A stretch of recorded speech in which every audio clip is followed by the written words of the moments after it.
guys, we are back for another Dokkan battle video. And I guess sort of like Legends and, something covering basically the entire Dragon Ball brand as a whole. But we're going to talk about this info right here, which, I mean, basically is looking like Dokkan is just not going anywhere for a while. It's raking in way too much money, way too easily for Bandai, I think, for this game to, see an axe anytime soon. They're just pulling in way too much money. Like, they're not going to be that stupid. But while I am very confident in Dokkan, currently I'm a little bit nervous about Dragon Ball as a whole as a brand, because of how Toei is handling Dragon Ball Super Superhero and Dragon Ball in its entirety. Like, I don't know, like, you look at how well the Broly movie performed, how well the Universal's Rival Saga was performing. It just doesn't really make any sense why they just killed momentum and they just have not gone back to it. I mean, look at Dokkan and Legends. They don't have these big characters from the new movie because Toei's not letting them. Like, it's bizarre. It's like Toei, it seems like they're actively trying to kill Dragon Ball. It's bizarre. No idea. Now, supposedly the anime is coming back next year.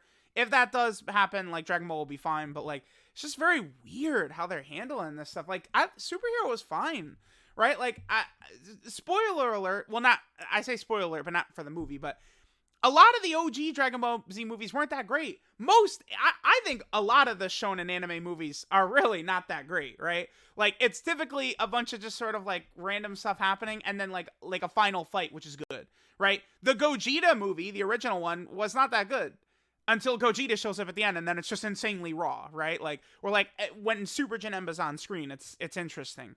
Superhero I thought was fun. Like, it's much better than a lot of those original Dragon Ball. You can't watch the Android 13 movie and tell me that's better than Superhero. Like, bullshit. Like, no way, right? So it's just very bizarre. All right, anyway, let's jump into the reason we're here. And I hunted down the source of this info, and I believe it is this Sensor Tower blog post right here. So let's go ahead and take a look. I guess this is basically going over the earnings of Bandai, I believe, through the first quarter here. So let's take a look. So Dokkan has surpassed 3.5 billion in global revenue. That's a high number right there.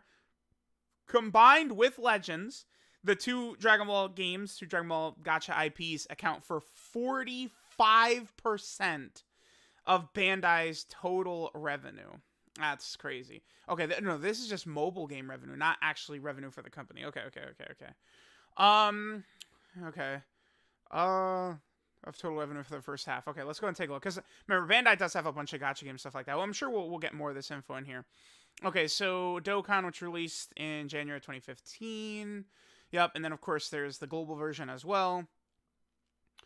So we've exceeded 3.5 billion, and total downloads have surpassed 76 million.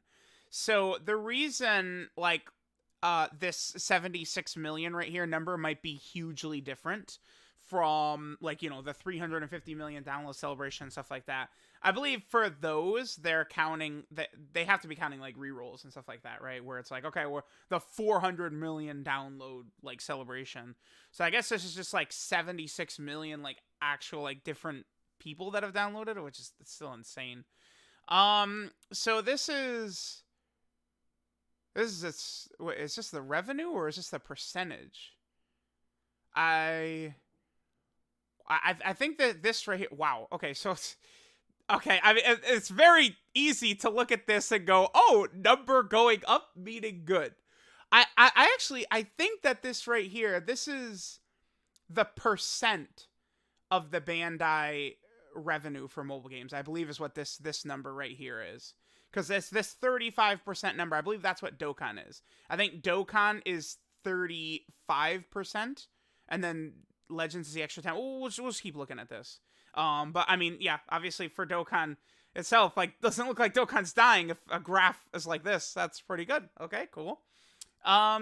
Japanese market accounted for 57% of the total revenue. So honestly, I'd say like global's doing good, right? Like I probably going into this would have assumed JP might have even been a little bit higher than that. So global is at 43% of the revenue. That's not that different, right? Okay, that's not bad, not bad. Okay, so wow, well JP is 50% of the revenue and only 16% of the number of downloads. Okay, okay.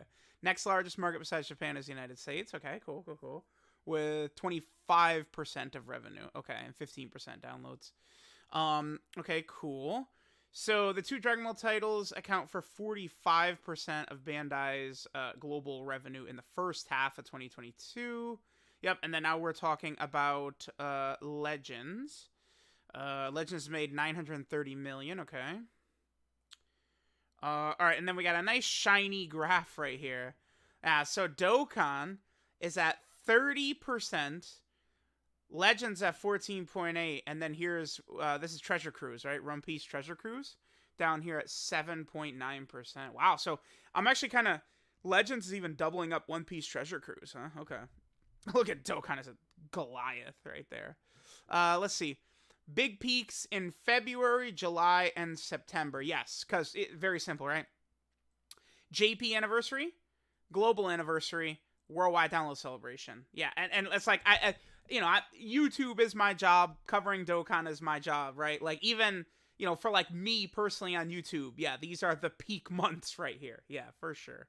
But it's more so for me. It's more so like August. I mean August/September, right? Because the dual Dokkan Fest for like the worldwide will drop the last couple of days of August. It's the same thing for Dokkan, right? Where like the 7th anniversary or the JP anniversary, right, usually does drop like the last day or two of January.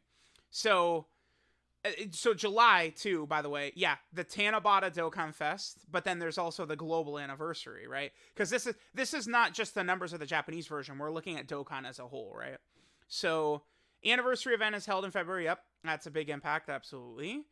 July is the Tanabata Festival as well as the global anniversary. That's like it's both at the same time, which is why July is so crazy. Yes, anniversary limited LR characters are reprinted. True. Yep. They're rarely reprinted. Yeah, I guess that is correct, right? Like UI Goku and Evolution Blue Vegeta, right? Still have like they haven't been on that many banners and stuff like that. September 2 different Dokkan Fest will be the effect of a W Dokkan Fest at the same time. Yeah, but there's also August as well. But there is a top legendary summon banner in September as well. Blah blah blah blah blah. Okay, and then that's the end of that right there. Okay. Shout outs to Hideyuki Suji. Thank you for the data. Very, very nice. Okay. Well, now let's go ahead and take a look at this Famitsu article right here. See if we can gather anything interesting, anything extra here. So it looks like it's mostly just covering the same sort of numbers and stuff like that. Yeah. But I mean, as you guys can see, like, it's just like Dokkan is a Goliath and Dragon Ball as a brand is a Goliath. Let's just pray that freaking Toei, man, is not like, oh, yeah, we got the golden goose here, but let's go farm some bronze, man. Like, come on. What are they doing? I just want to quickly see if there's any other... No, this is pretty much just completely rehashing the Sensor Tower blog. But, all right, there we go. I mean, if you just simply look at this, and you could see that Dokkan, right, again, is sitting in a pretty good position. We'll see how successful the worldwide download celebration is going to be, but, I mean, damn, dude. If, like, this is Dokkan by year, right? Like, look how positive this looks. Hold on. All right, like, you listen to some of these dummies out there, and they're like, oh, yeah, dude, Dokkan is falling off. It's like, I don't know. Maybe I'm not the sharpest tool in the shed, but that is going up. I will take that. Wow, that's crazy to look at, like, the jump for, like, 2017. Like, look at this. Wow, Dokkan is still growing. Eventually, this will stop, right? Like, if we're not, like, if Dragon Ball is not continuing to release, like, new characters, new forms, new stuff, like, if the weekly anime does not, like, ever come back, like, eventually the momentum will completely fall off, for sure, right? But as of right now, I mean, dude, Dokkan is looking pretty good, right? So this, I believe what this graph is, this is the percent of the Bandai revenue right here that Dokkan is. That's nuts. So Let me know what you guys think of these numbers here. But yeah, things are still looking good for Dokkan. They're making a bajillion, zillion, trillion dollars, so don't feel the need to have to put money into this game, by the way. I always say that, like, you know, if you want to, you know, let's say your hobby, you have fun, you want to put some money into it, sure, go ahead. But these games are a trap, so make sure you guys are very, very cautious and very safe with jumping into these, because it could get very, very bad. Just watch me get shafted on every banner, man. I think that's much better, because as y'all can see, they're doing fine in the numbers department, right? Like, they'll be okay. Bandai and Akatsuki and Dokkan and all this stuff. So let me know what you guys think. Thanks for watching, and I'll catch you guys next time.